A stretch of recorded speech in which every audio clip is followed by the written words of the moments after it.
Assalamualaikum warahmatullahi wabarakatuh. Alhamdulillahi ala ihsanih wa syukru lahu ala taufiqihi wa amtinanih. Wa ashhadu an la ilaha illallah wahdahu la syarikalah ta'ziman li sya'nih. Wa ashhadu anna Muhammadan abduhu wa rasuluh ad-da'i ila ridwanih. Allahumma salli alaihi wa ala alihi wa ashabihi wa ikhwanih. Tayyib, kaifa halukum ya ikhwah? Bagaimana kabar kalian semua? Semoga kita senantiasa berada dalam kebaikan Allah Subhanahu wa taala.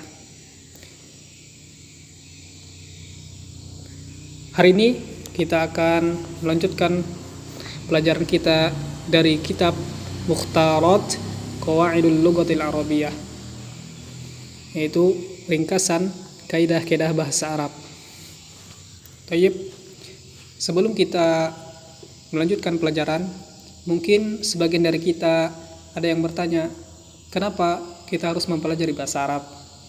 Maka jawabannya adalah karena agama kita, yaitu agama Islam, dibangun di atas dua pondasi, yaitu dibangun di atas dua dasar, yaitu Al-Quran dan As-Sunnah. Al-Quran yang Allah turunkan kepada Nabi kita yang mulia, Nabi Muhammad SAW, Allah turunkan dalam bahasa Arab, yang mana Allah Subhanahu wa taala berfirman di dalam Quran surah Yusuf ayat yang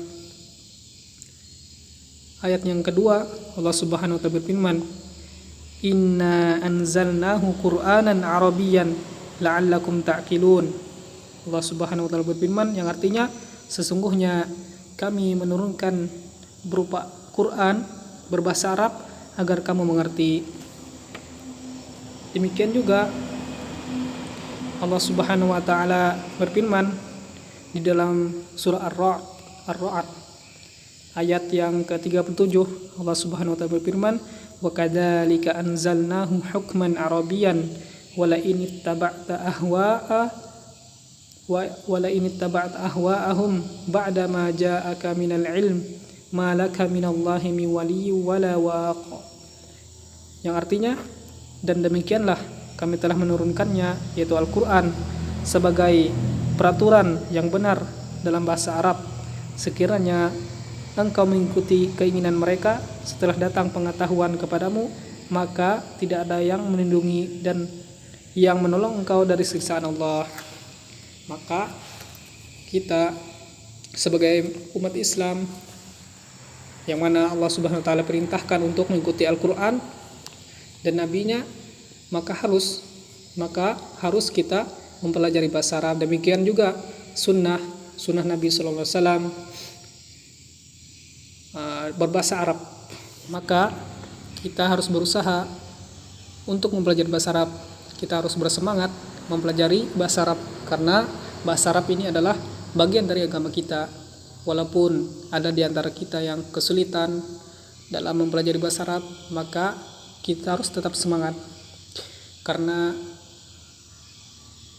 kita mempelajari agama Allah Subhanahu wa taala, maka Allah akan memudahkan kita untuk memahaminya.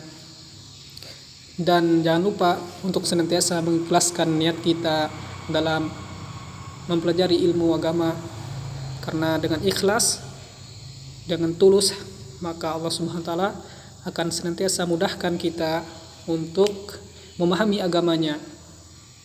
Sebelumnya kita telah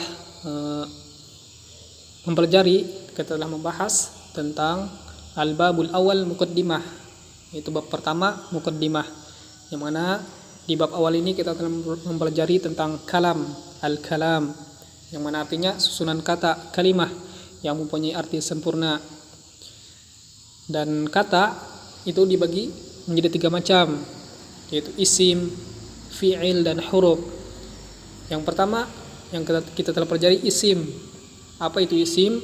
Yaitu kata yang menunjukkan benda, kata sifat, dan kata keterangan waktu. Di sini disebutkan contohnya ma'un, burtuqalun, tufahun, dan seterusnya. Kemudian kita telah mempelajari juga tanda-tanda isim. Tanda-tanda isim yang pertama menerima tanwin, Misalnya di sini yaminun, yaumun, kabirun, qalamun, kitabun. Yang kedua, tanda-tanda isim yang kedua yaitu menerima alif lam al. Misalnya al-yaminu, al-yaumu, al-kabiru, al-qalamu, al-kitabu. Yang ketiga, tanda-tanda isim yang ketiga yaitu didahului oleh salah satu dari huruf nida atau panggilan ya. Misalnya di sini ya Muhammadu, ya Ustadu.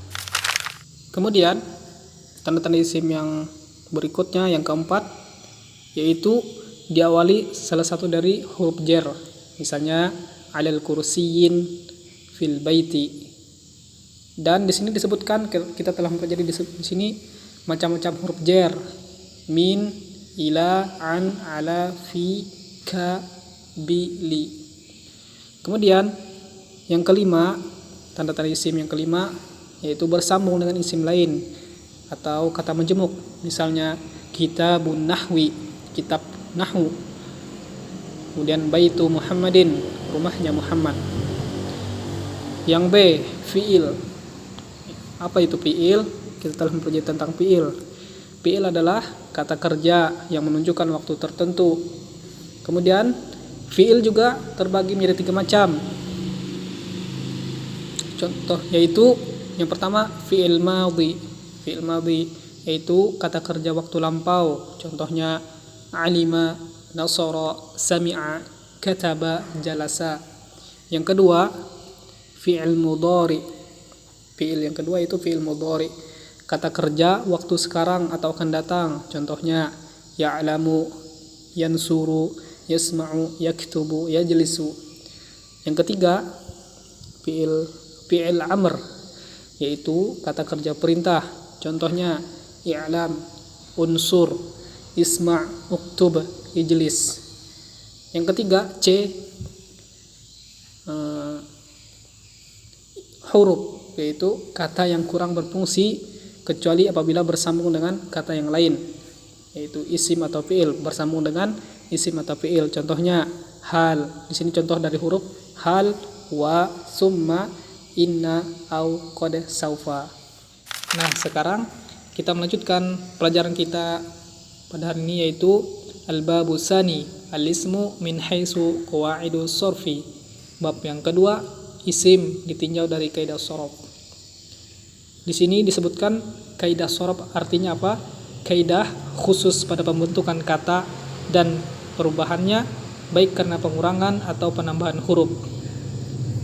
Di sini kemudian disebutkan kebanyakan kata tersusun dari 3 huruf.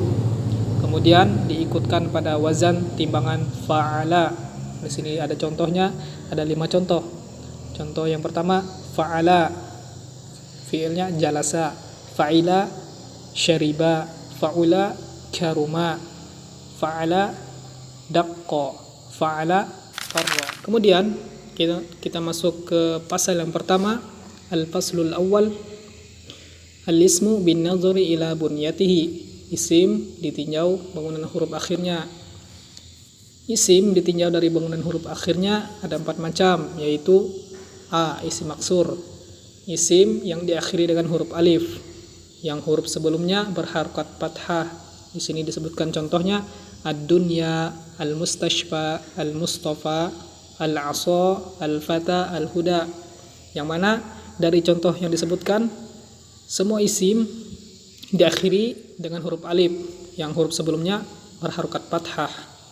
Kemudian yang B, isim mankus, yaitu isim yang diakhiri dengan ya, yang huruf sebelumnya berharokat kasroh. Contohnya al-murabbi, al-murabbi. Kemudian ar-ra'i, al-musalli, ad-da'i, al-qadhi, al-hadi.